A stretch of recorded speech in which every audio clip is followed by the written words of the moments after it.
Hello students, आज हम लोग देखेंगे क्लास 9 का साइंस चैप्टर नंबर 3 का क्वेश्चन आंसर। इससे पहले का सारा जो भी चैप्टर का अ, बीच का जो भी टॉपिक वगैरह था सारा कुछ समझा चुके हैं। तो आज हम लोग देखेंगे केवल क्वेश्चन आंसर इस वीडियो में। तो चलिए देखते हैं। First number question page number 36 का बोल रहा है कि एक अभिक्रिया में 5.3 ग्राम सोडियम कार्बोनेट और 6.0 ग्राम एसिटिक एसिड अभिकृत होते हैं, यानी कि अभिक्रिया करते हैं। अभिकृत होकर 2.2 gram carbon dioxide, 8.2 sodium acetate एवं 0.9 ग्राम जल उत्पाद के रूप में प्राप्त होते हैं। इस अभिक्रिया को दर्शाना है कि इस रूप में इसको बताना है कि इस द्रव्यमान संरक्षण के नियम के अनुरूप है। तो देखिए अभिकारक तत्व में कौन कौन सा था, देख सकते हैं सोडियम कार्बोनेट और एसिटिक अम्ल। तो सोडियम कार्बोनेट 5.3 ग्राम था और एसिटिक एसिड 6.0, तो दोनों को ऐड कर देंगे तो आ जाएगा 11.3 ग्राम। अब देखते हैं हम लोग प्रोडक्ट यानी कि अभिकारक वाला, ये कितना था, तीन अणु था, सोडियम एसिटेट और कार्बन डाइऑक्साइड के साथ जल था।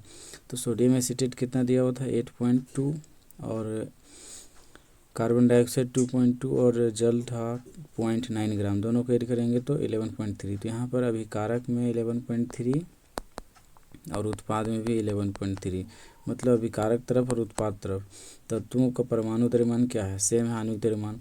तो यहाँ से कह सकते हैं कि दोनों तरफ अभिकारक तत्वों का कुल द्रव्यमान तथा उत्पाद तत्वों का कुल द्रव्यमान बराबर है, अतः जो है परीक्षण द्रव्यमान संरक्षण के नियम के अनुरूप है, ये हो जाएगा।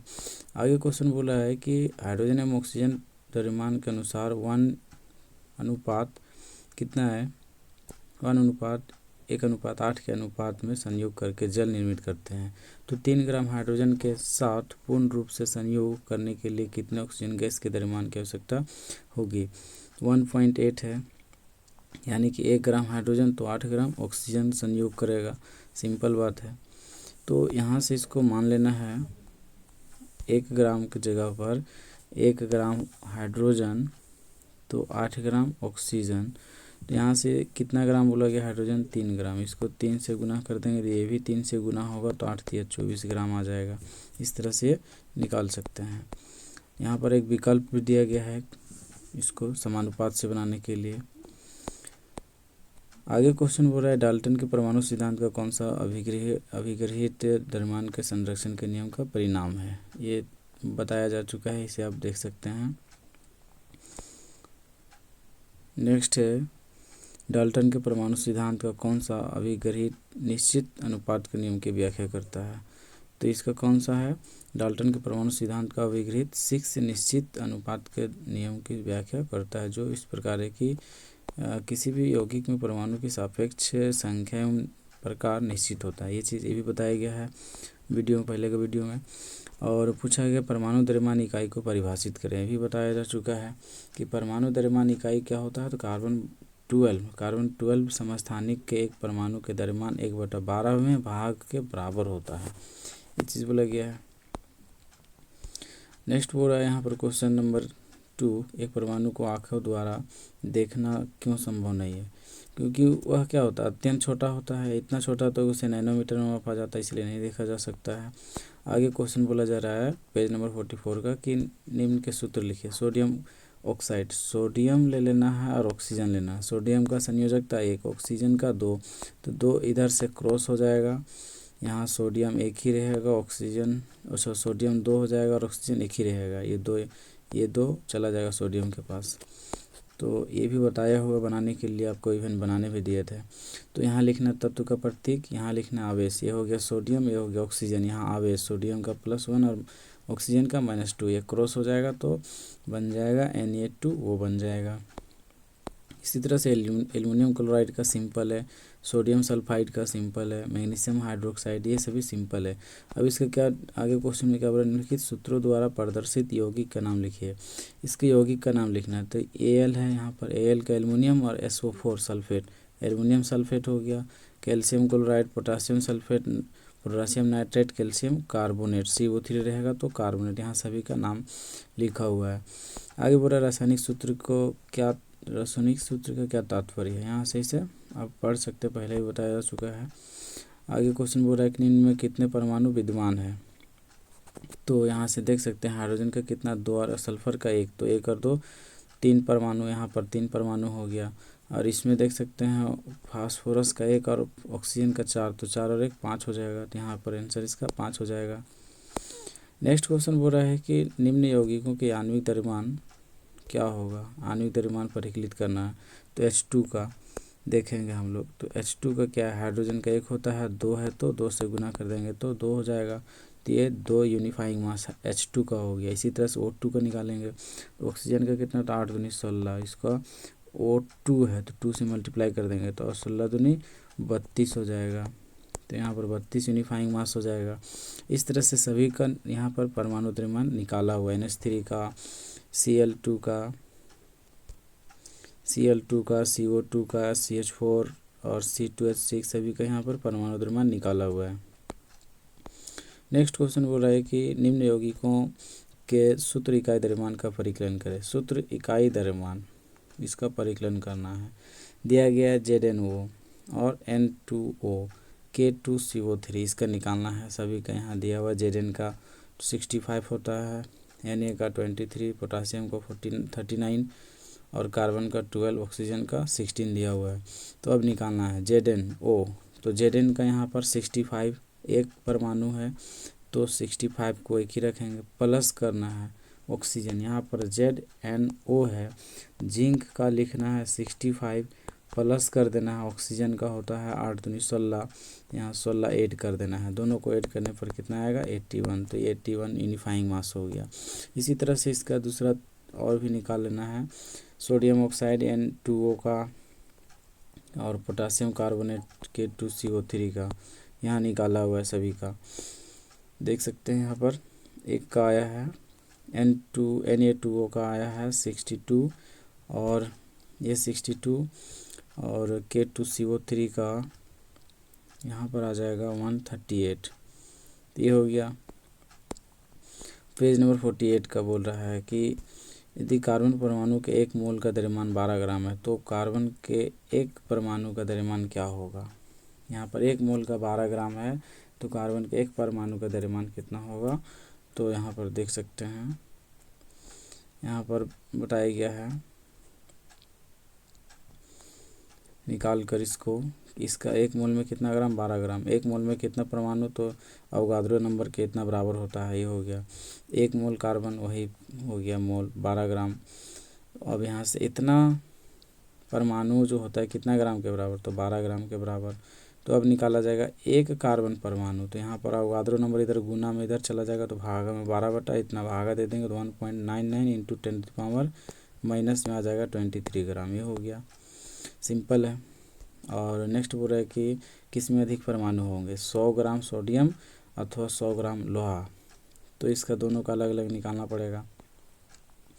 दोनों में क्या निकाल लेना है, नंबर ऑफ पार्टिकल्स यानी कि n निकाल लेना है इस फॉर्मूला से, जो कि पहले भी बताया हुआ, इससे पहले के वीडियो में बताया हुआ। इस फॉर्मूले से आप निकाल सकते हैं दोनों में बैठाकर। दिया गया मास कितना है, 100 है, किसके लिए, सोडियम के लिए, और मोलर मास कितना है, 23 है। अब इसमें अवोगाद्रो नंबर से गुना कर देना, आ जाएगा सिंपल। इसका फॉर्मूला ही होता है, यहाँ पर इसको बताया गया था n = n/Na, अगर याद होगा तो याद आ गया होगा। और n = दिया गया मास बटा molar mass = n/Na, Avogadro number. m जो था इधर मोलर मास, ये इसको इधर भेज देना था तो यहाँ पर निकल जाता, इसका द्रव्यमान निकल जाता, यानी कि n निकल जाता। एक ये फॉर्मूला था, इससे पहले एक फॉर्मूला बताया गया था, यहाँ पर n/ दिया गया मास बटा मोलर मास गुना अवोगाद्रो नंबर। बस यही फॉर्मूला में बैठा देना है और सभी को बना लेना दोनों। तो दोनों में देखना है कि किसका परमाणु अधिक आएगा। तो यहाँ पर देख सकते हैं इसका परमाणु अधिक है, यानी कि सोडियम का, जैसा कि निकाल कर बताया गया है। अब देख सकते हैं प्रश्न आ गया है कि 0.24 ग्राम ऑक्सीजन एवं बोरोन युक्त का यौगिक के नमूने में विश्लेषण द्वारा यह पाया गया कि उसमें इतना ग्राम बोरोन और इतना ग्राम ऑक्सीजन है। उस यौगिक का प्रतिशत का संगठन का भारात्मक रूप में परिकलन करें। तो कुल भार कितना दिया, 0.24 बोरोन का कितना है 0.096, ऑक्सीजन का कितना 0.144 ग्राम।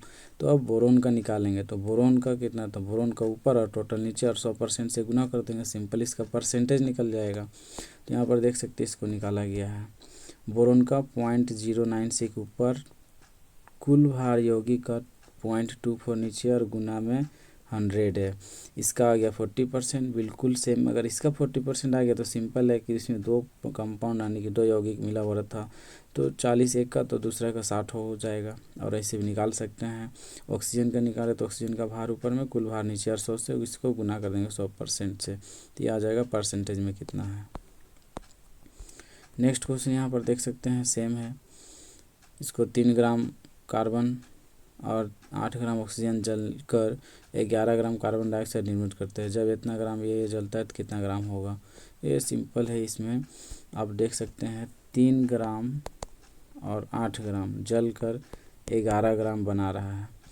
तो 3 ग्राम और 50 ग्राम ऑक्सीजन मिलकर जलेगा तो कितना ग्राम होगा, 53 ग्राम होगा। सिंपल है।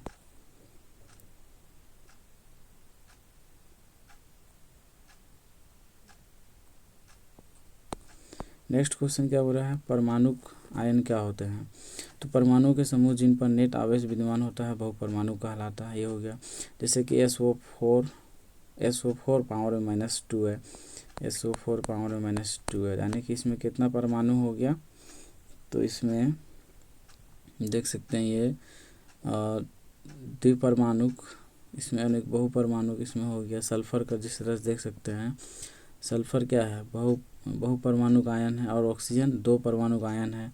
तो दोनों मिलकर जो बना, इस तरह से SO4 2- हो गया। इसी तरह से NH4 +1 हो गया, CO3 2- हो गया। इस तरह से मिलकर बनता है, इसे बहुपरमाणु कहते हैं। निम्नलिखित में रासायनिक सूत्र लिखना है। मैग्नीशियम क्लोराइड का आराम से लिख सकते हैं, मैग्नीशियम का और क्लोराइड का। मैग्नीशियम का 2, क्लोरीन का 1, तो एक यहाँ और 2 यहाँ, यानी कि MgCl2 बन जाएगा, जैसा कि यहाँ बनाकर दिखाया गया है। यहाँ पर प्रतीक, यहाँ पर संयोजकता, और नीचे में इसका सूत्र हो जाएगा, तो MgCl2 बन गया। इसी तरह से सभी का बनाना है। संयोजकता याद रखने के बाद संयोजकता भी समझा दिया गया है। इसमें तत्वों का नाम लिखना, बुझा हुआ चूना में। तो बुझा हुआ जो चूना है, ये तो COA दिखाया गया, बट बुझा हुआ चूना का CaOH होता है, बिना बुझा हुआ CaO होता है। तो इसमें क्या है, कैल्शियम है, ऑक्सीजन है और हाइड्रोजन है, इतना तत्व है। उसी तरह से हाइड्रोजन ब्रोमाइड HBr, तो हाइड्रोजन है, ब्रोमीन है। इस तरह से सभी का तत्व का नाम देना है। बेकिंग सोडा यहाँ पर दिया गया, तो सोडियम और हाइड्रोजन, कार्बन और ऑक्सीजन दिया गया है। इस तरह से आप बना सकते हैं। आगे बोल रहा है मोलर द्रव्यमान निकालने के लिए, तो C2H2 का मोलर द्रव्यमान, कार्बन का निकाल लेना है 6 दूनी 12, 2 है तो 2 से गुना, प्लस हाइड्रोजन का 1 होता है, 2 है तो 2 से गुना। अब इसका आ जाएगा 12 दूनी 24 और प्लस में 2 26 आ जाएगा। तो यहाँ पर जो देख सकते हैं बनाया हुआ मोलर द्रव्यमान 26 आ गया। इसी तरह से सभी का निकालना है इसका परमाणु द्रव्यमान से, ठीक है। अब आगे क्वेश्चन आ गया, आगे क्वेश्चन क्या आ गया कि द्रव्यमान क्या होगा। तो 1 मोल नाइट्रोजन परमाणु, 1 मोल नाइट्रोजन परमाणु का, नाइट्रोजन का जितना होता है परमाणु द्रव्यमान उसी को 1 मोल कहते हैं। तो नाइट्रोजन का कितना होता है 7 दूनी 14, 14 ग्राम जो होगा वही 1 मोल नाइट्रोजन का द्रव्यमान हो जाएगा। तो यहाँ पर देख सकते हैं निकाला हुआ है नाइट्रोजन का 1 मोल का 14 ग्राम। और दूसरा में बोला गया है 4 मोल एल्युमिनियम का। तो 1 मोल एल्युमिनियम में कितना ग्राम होता है, 13 दूनी 26, 26 और 1 27 हो जाएगा, 27 ग्राम। तो 4 मोल में कितना हो जाएगा, 27 को 4 से गुना कर देना है, तो 27 को 4 से गुना कर देंगे तो 108 ग्राम आ जाएगा। ये हो गया। अब 10 मोल सोडियम सल्फाइड, तो सोडियम सल्फाइड का टोटल कितना होगा, सोडियम सल्फाइड का, सोडियम का हो जाएगा 23 दूना 46, यानी कि इसका कुल मिला के आणविक द्रव्यमान निकाल सकते हैं 126 आ जाएगा। और 10 मोल बोला गया, तो 1 मोल का 126 ग्राम, 10 मोल का 1 और 0 बढ़ जाएगा, यानी कि 1260 ग्राम हो जाएगा। तो ये हो गया। अब आगे क्वेश्चन मोल में परिवर्तित करना है, तो 12 ग्राम में कितना होगा। तो यहाँ पर हम लोग जानते हैं 1 ग्राम में ये सॉरी इसका ऑक्सीजन का 8 दूनी 16, 16 ग्राम ऑक्सीजन में कितना हो जाएगा, 1 मोल होगा। तो 12 ग्राम में कितना होगा, 1/16 और फिर 12, यानी कि given mass by molar mass हो जाएगा इसका। गिवन मास दिया गया द्रव्यमान बटा मोलर द्रव्यमान, क्या निकल जाएगा इसमें, मोलों की संख्या। सिंपल, तो 12/32। अच्छा, O2 ऑक्सीजन जो है सो द्विपरमाणुक है, तो इसका निकालेंगे O2 का 16 दूनी 32 निकल जाएगा आणविक द्रव्यमान। तो 12/32 आ जाएगा इतना मोल। उसी तरह से यहाँ पर दूसरा का भी निकाल सकते हैं। जल का कितना मोल का निकालने बोला गया है, जल का कितना ग्राम, 20 ग्राम जल का। तो 20 ग्राम जल का यहाँ पर दिया गया द्रव्यमान 20 है, और जल का H2O का मोलर द्रव्यमान कितना हो जाएगा, 18 ग्राम। तो दिया गया द्रव्यमान 20 और बटा में मोलर द्रव्यमान यानी कि आणविक द्रव्यमान 18, 20 को 18 से भाग देना 1.11 मोल आ जाएगा। इसी तरह से CO2 का कितना ग्राम का दिया हुआ कितना है, CO2 का दिया हुआ कितना है, 22 ग्राम है। 22 ग्राम CO2 का दिया गया 22 ग्राम, और इसका मोलर द्रव्यमान 44 ग्राम। तो 22/44 कर देंगे तो 0.5 आ जाएगा, ये हो गया। अब नेक्स्ट क्वेश्चन हो रहा है कि निम्न का द्रव्यमान क्या होगा। तो 0.2 मोल ऑक्सीजन, 0.2 मोल ऑक्सीजन का हम लोग जानते हैं 1 मोल ऑक्सीजन का कितना होता है, 32, इसका नहीं बोला गया ऑक्सीजन है तो इसका जो है 16 ग्राम। तो 1 मोल ऑक्सीजन का 16 ग्राम, ठीक है। 1 मोल ऑक्सीजन का परमाणु द्रव्यमान यहाँ पर कितना हो जाएगा, द्रव्यमान 16 ग्राम। तो 0.2 का कितना हो जाएगा, 8 ग्राम, 8 ग्राम हो जाएगा। यहाँ से आप निश्चय निकाल सकते हैं बाई फॉर्मूला से, क्या हो जाएगा इसके द्रव्यमान बराबर मोलर द्रव्यमान और गुना मोलों की संख्या।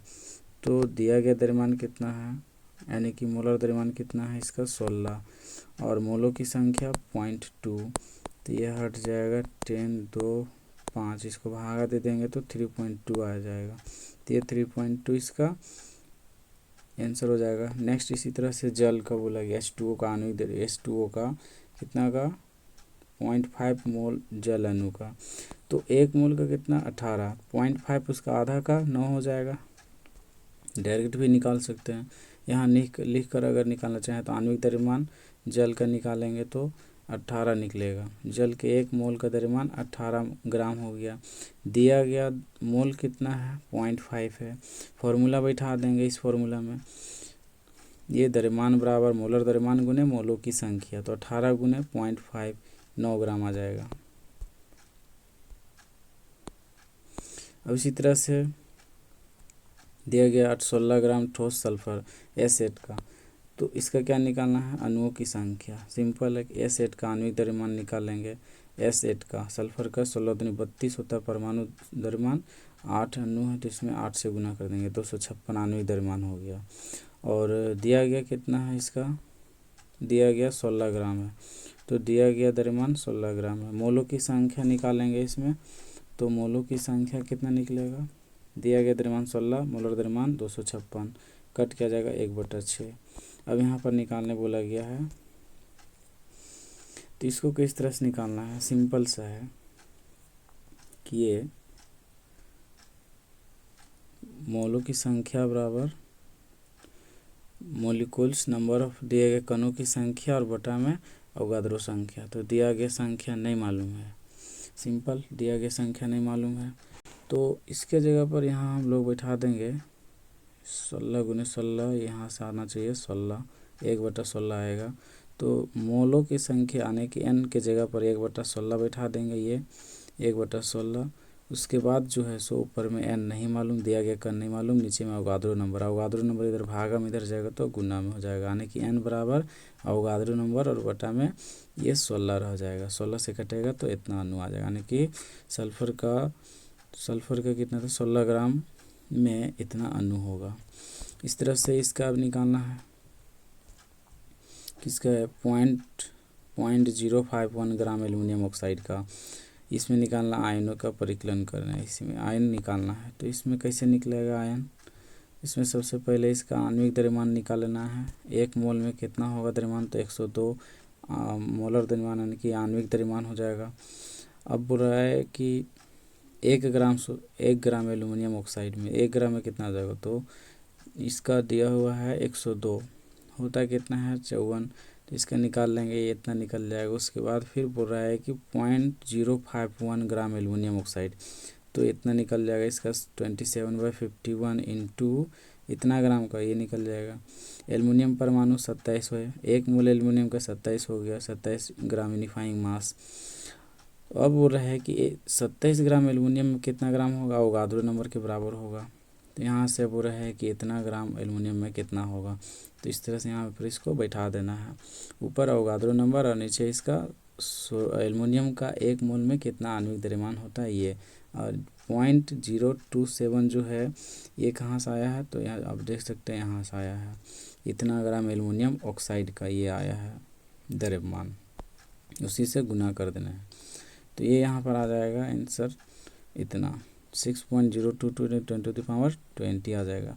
इसका एक विकल्प एक दूसरा भी है कि यहाँ पर देखिए बनाया गया है कि एल्युमिनियम आयन निकालने के लिए एल्युमिनियम ऑक्साइड का दिया गया द्रव्यमान कितना था? 0.051 और मोलर द्रव्यमान 102 ग्राम। इंटू कर देना था इसको अवोगाद्रो नंबर से, तो आ जाता है ये इतना आंसर। ठीक है, तो ये था इस चैप्टर का क्वेश्चन आंसर। बाकी का नेक्स्ट वीडियो का आपको नेक्स्ट चैप्टर का जो है वो नेक्स्ट वीडियो में मिलेगा। Thanks for watching.